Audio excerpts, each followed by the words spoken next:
Are you looking for quality APA continuing education courses on culture and diversity? Well, we got you covered. We're excited for you to explore our courses that we're offering a 50% discount for our listeners. Use the code FRIENDS50, that's all caps, at the checkout when you register for your courses. Visit us at www.tmcinstitute.org to explore our live and on-demand psychology CE courses. Now onward to today's episode.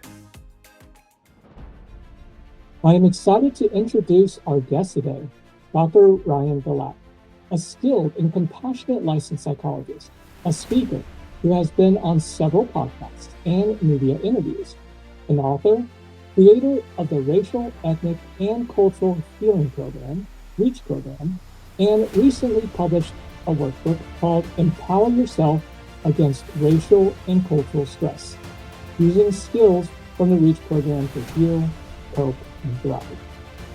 Dr. Ryan is a licensed clinical psychologist in multiple states, including New York, Washington, D.C., Maryland, and Virginia.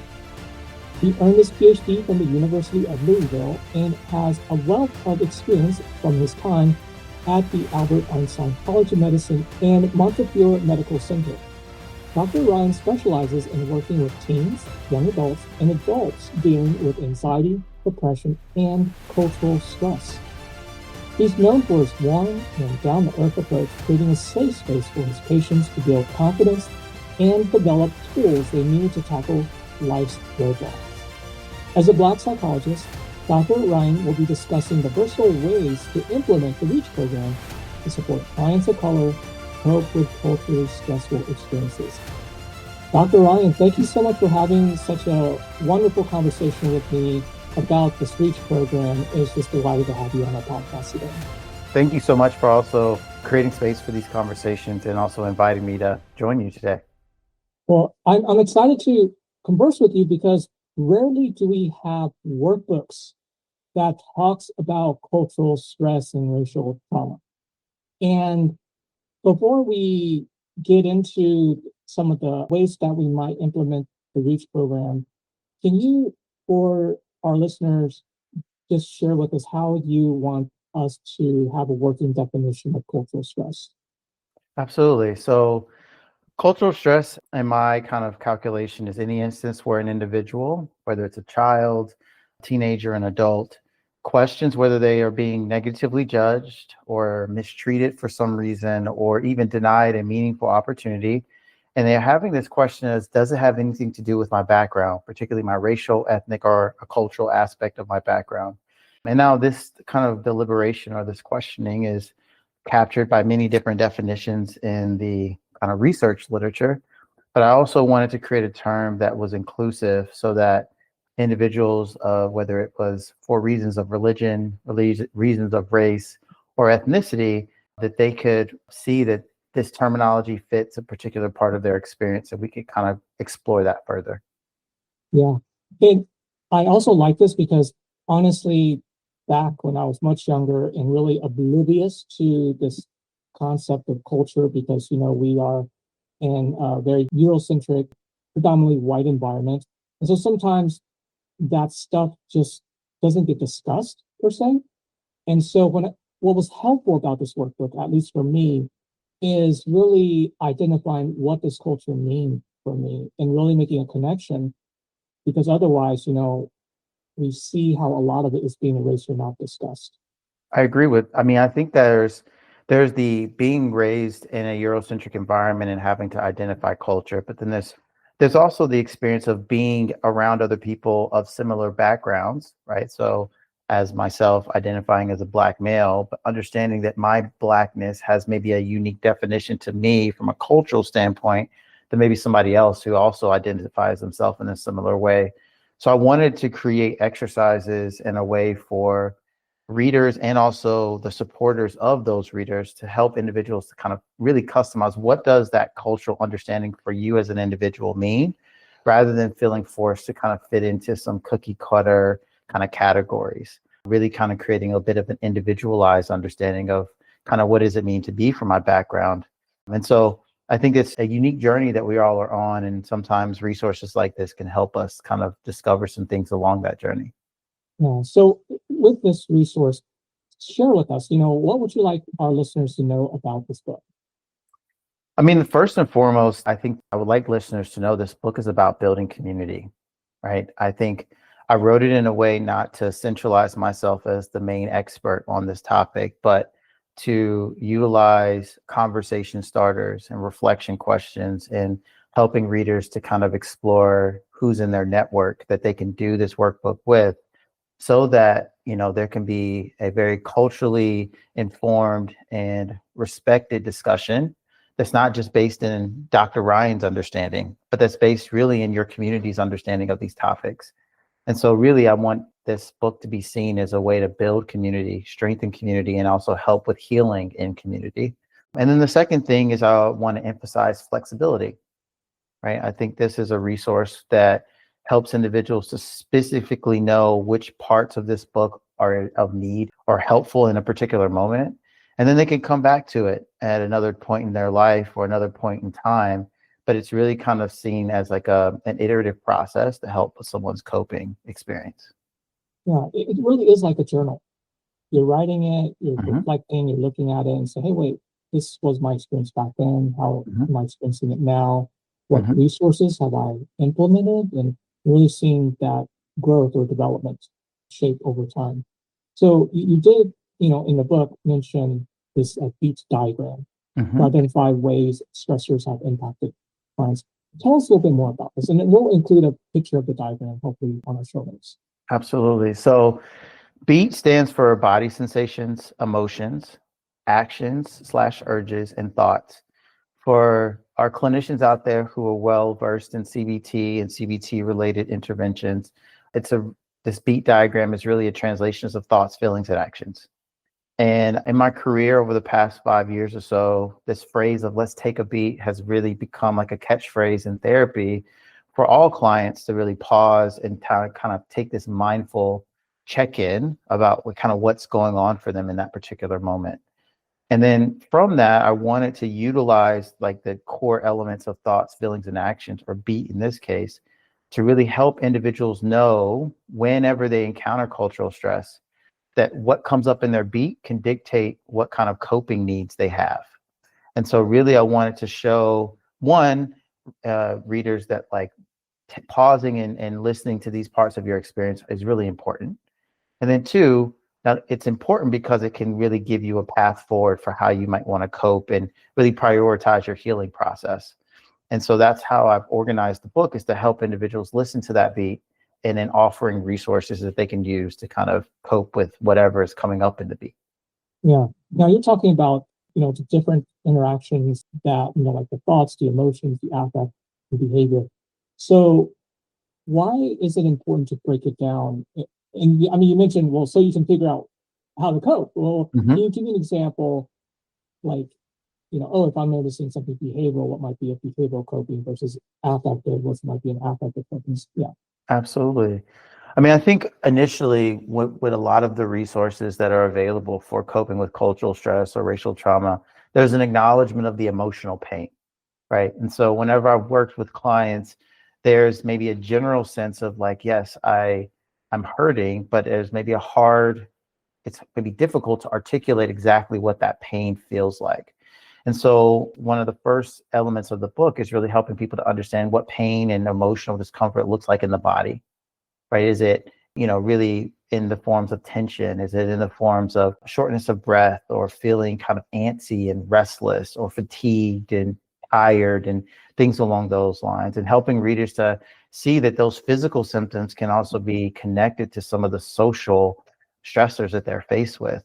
And also, I've noticed that it's not just for kids, but also some of the adults I work with have not developed a lexicon or a wealth of knowledge of terms of how do I label the feelings that I have. I know I feel off, my vibe is off, but to really specify, oh, that means that's because I feel hopeless, or I feel anxious, or I feel sad, or I feel overwhelmed.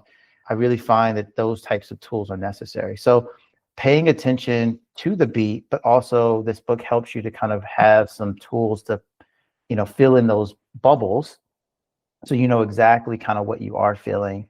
And then from there, when we know that somebody's struggling emotionally or in their body physically, well, sometimes the thing to do is to cope with those emotions, right? First and foremost, with a number of different exercises, whether that is through paced breathing or whether that's through grounding exercises, or maybe it's even through seeking support through your community. And so what this book does is it offers a menu of options for individuals who are struggling with that emotional intensity to kind of give them some added tools if they need it. Yeah, creating more specificity to match the response that is occurring from the culture of stress. The other thing I really learned a lot too when I was reading this is oftentimes, like you said, when people think about cultural stress, it's usually labeled as I'm having an emotional reaction. But you actually outlined three potential, and I'll just list it here, that there's the impacts of cultural stress. There's the emotional, which most of us recognize. Then there's also the identity stress. Like, hey, Mhm. do I belong? Is this, all the doubts associated with identity. The other part that I really think people don't talk enough about is agency stress. So, I'm just really excited and nerding out here. So, can you share with me or maybe our listeners, hopefully they're as engaged when they get this book, tell me more about this agency stress. Yes, yes. So agency stress really kind of is this wrestling with my sense of control or impact over exposure to cultural stress. So said differently, somebody walks up to you and says something racially insensitive. Yes, there's the, rage or the anxiety or the emotion that wells up, but then there's also the sense of like, how do I address this person? How do I let them know that this is not okay? Or do I even let them know that? Or when I walk away and I kind of froze, there's maybe this deliberation of like, why didn't I say more? Or what's wrong with me? Why did I just let that person speak to me this way? Right. Or when you're in a space that is, whether it's a government policy or a workspace or a school setting, and you're looking at how policies are implemented or come to be, and you're like, I really don't like those policies, but you're kind of thinking like, what can I do to have my voice heard? Well, that's not just addressed with like, hey, do some paced breathing and kind of soothe yourself. There's this question of like, what can I do to have control or try to have a sense of control over my environment? And I found that that is one of the most kind of paralyzing aspects of cultural stress for individuals, is just not really knowing what to do or what to say. And I wanted to give a terminology that individuals could use to kind of label that experience, and then also give some tips as to how they can begin considering how to regain that sense of control when faced with cultural stress as well. Yeah, I'm probably going to use that term a lot more nowadays, especially the expansion of diversity, equity, inclusion Hmm. programs in Hmm. universities. I mean, I'm not surprised that a lot of clinical psychology faculty members are just left baffled. Like, what do you Yes, do with this policy? yes, And so, yes.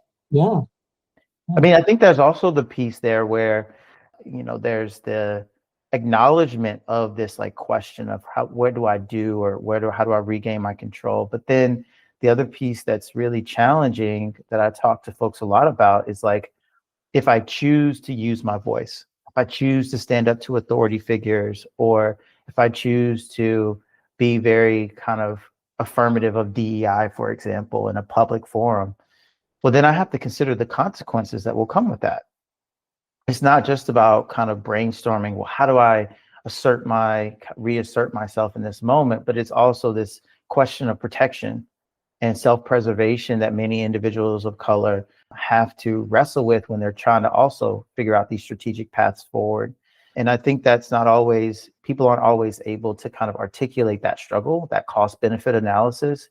And so I wanted to also help readers be able to do that. Like, what is it that I feel like I'm up against? Why do I feel like beyond just the manifestation of the stress, am I struggling with knowing how to implement this? And so I wanted this book to give an illustration of how that could be challenging for different people, and see if that helps the reader understand that for themselves. yeah. And the method forward, or the way to implement this, is you talked about, which is the values aligned coping resources. Mhm. So again, without too much spoilers, is there something you maybe want to plant the seed out there for our listeners? Yeah, I mean, I think when it comes to values and when there's a lot of great resources out there that talks about how one can understand what their values are and then also think about what activities are connected to those values.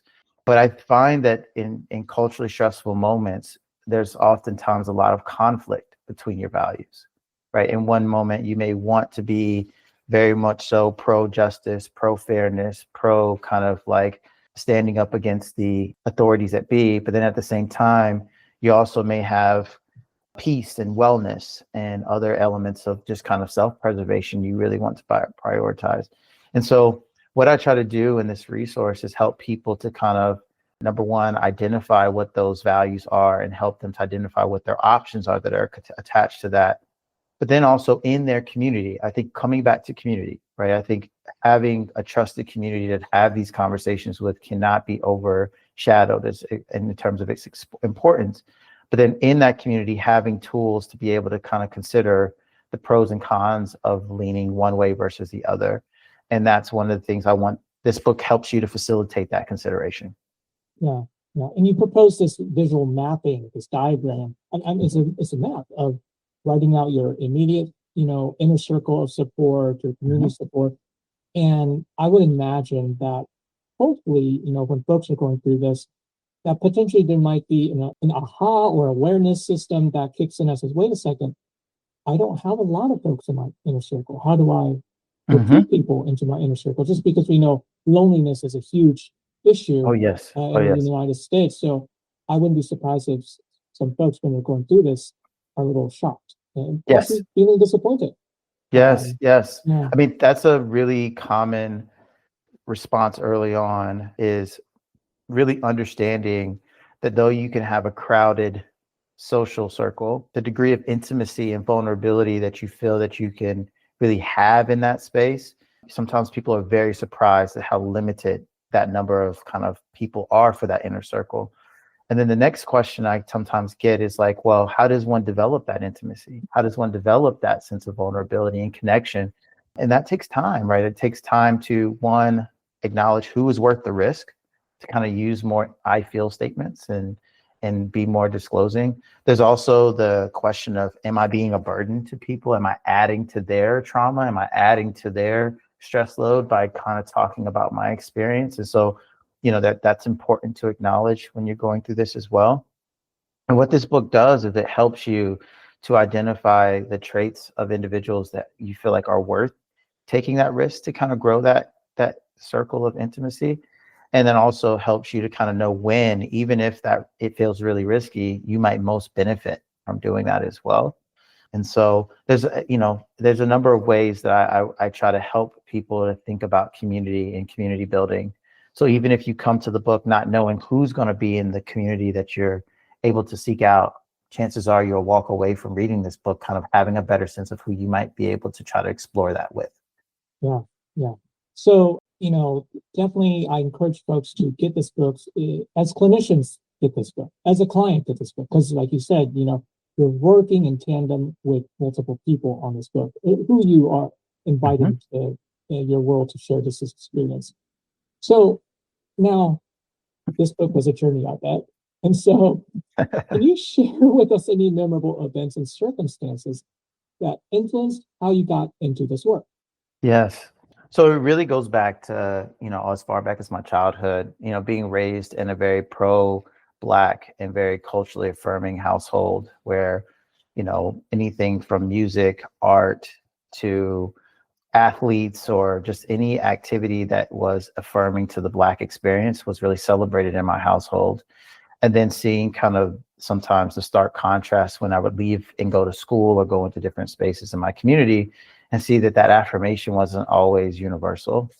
And so I think, for me and the ways that my family talked about that, I know that could be a really big struggle for individuals and young people, which also motivated me to be interested in this work.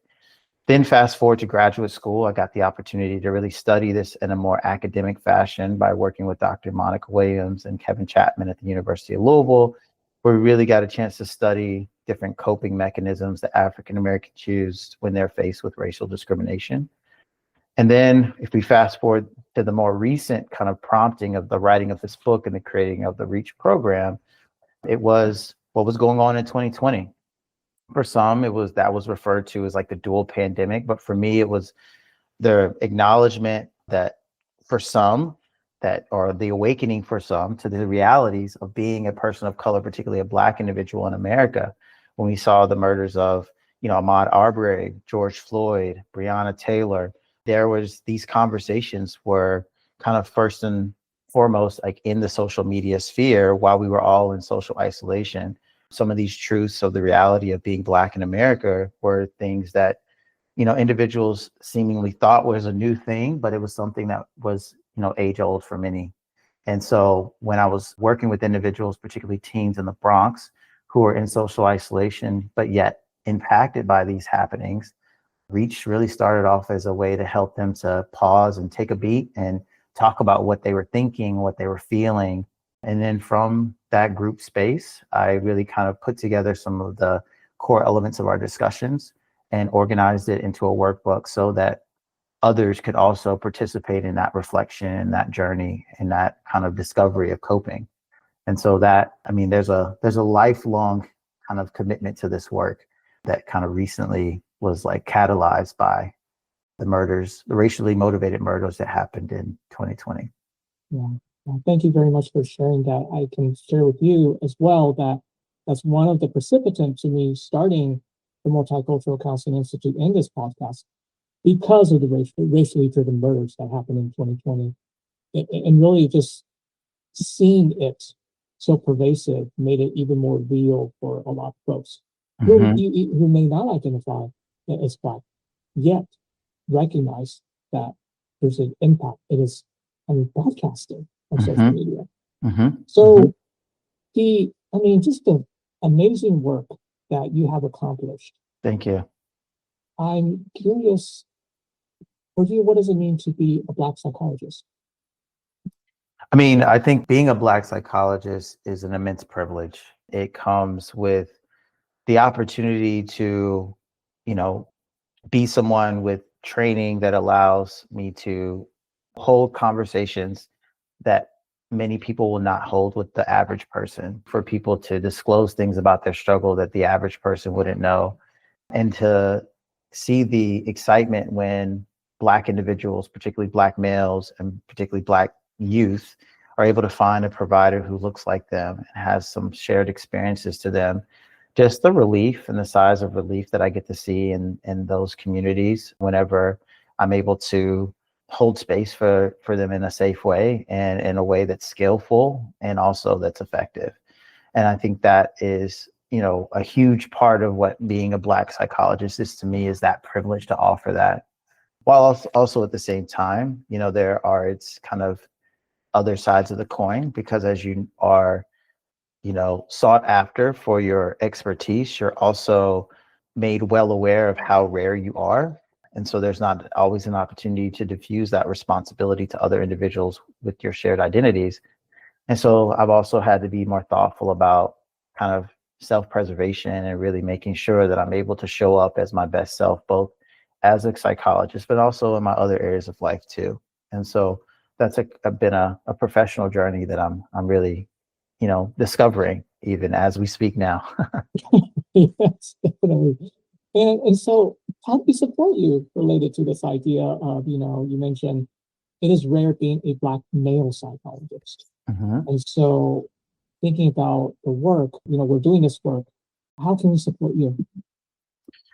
I think support, can be on a number of fronts. Systemically, I think this podcast is great because it highlights the need for BIPOC clinicians. And and I think systemically the support comes from finding ways to get more junior clinicians or psychology students of color or, high school students of color made aware that this is a career path that can be very fruitful and very helpful for them and accessible, right? And so I think that is maybe a long-term source of support that I think always invested in helping to look at the pipeline to this career path.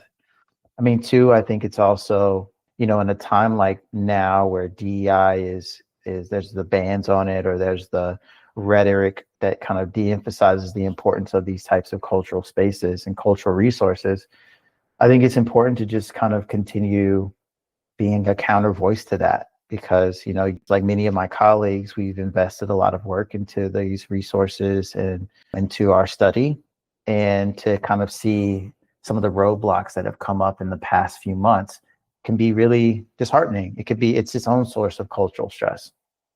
And so I think just continuing to broadcast the resources that are available and showcase the work that we're doing, I think really also keeps me feeling supported and seen, despite all that's going on in our country now. Well, Dr. Ryan, any final thoughts? I mean, my final thoughts are, if you're listening to the podcast, my sense is that you're hopefully looking for ways to better support your clients or individuals who are struggling with cultural stress. And I always try to tell people, listen first and be slow to fix, quick to listen is my phrase. I think this book is full of a lot of resources and tools, and it can give off the impression that the natural thing to do is to find the right thing to fix what somebody's going through. But I think at its core, the most important thing is to just be present and to listen. And I think the fixing or the healing comes thereafter. And so, quick to listen, slow to fix. Yeah, powerful message. And yeah, we're going to link this book, and you can give it to clients. I think it's a very subtle and practical way to explore cultural stress, because oftentimes we learn about it through reading. It's somewhat of a passive, hey, here's a syllabus, here's a reading material, read your peer review papers, and so on and so on. And rarely do we implement something like this that is very active, that even students in training programs can really engage and explore with themselves their own cultural stress. Well, Dr. Ryan, thank you so much for your time and just sharing this wonderful knowledge and book with us. Thank you very much for the opportunity to speak on it, and wish you well and wish everybody else well as well. A huge thank you to our listeners. If you enjoyed this episode, please share and subscribe to People of Color in Psychology. You can also support us by registering for continuing education courses or making a one-time donation on the Multicultural Counseling Institute's website.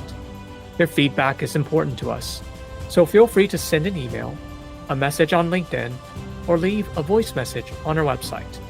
Until next time, this is your host, Jack Sun.